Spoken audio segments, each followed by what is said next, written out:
सुमित, आप देख रहे हैं सियासी हिंदुस्तान। भारत जोड़ो यात्रा खत्म हो चुकी है।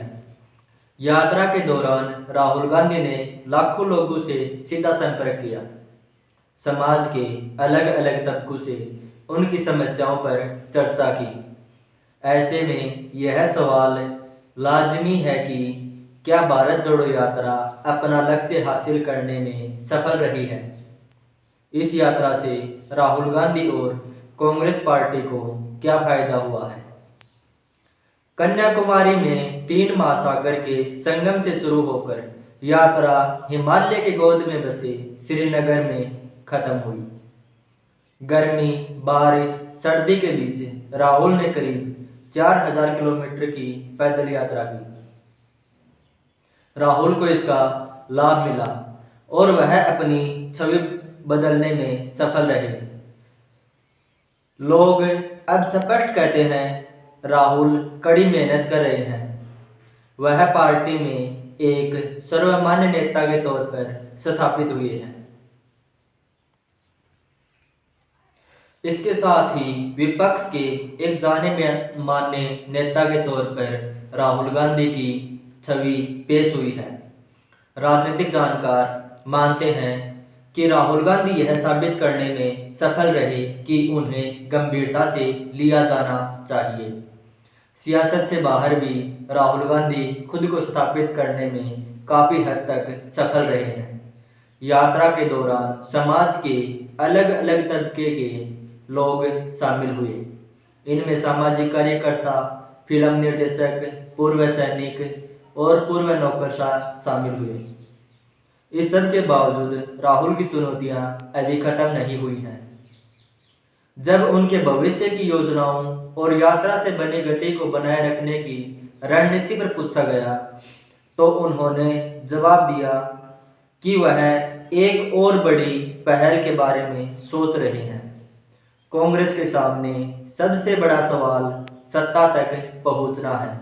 इसके लिए पार्टी को विपक्षी खेमे में फिर से स्थापित करना होगा, क्योंकि लगातार 2 लोकसभा चुनाव में हार के बाद क्षेत्रीय दलों पर कांग्रेस का भरोसा कम हुआ है।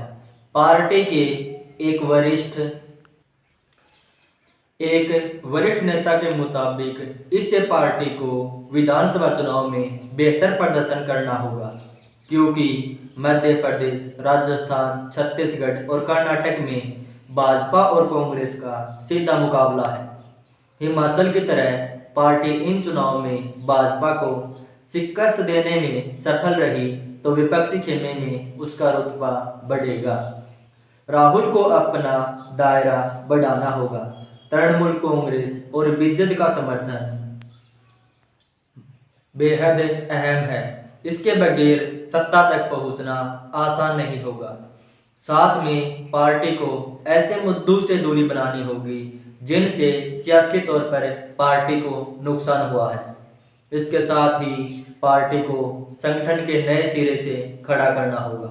फरवरी में रायपुर में होने वाले अधिवेशन के बाद कांग्रेस अध्यक्ष मल्लिकार्जुन खड़गे संगठन में बड़े बदलाव कर सकते हैं।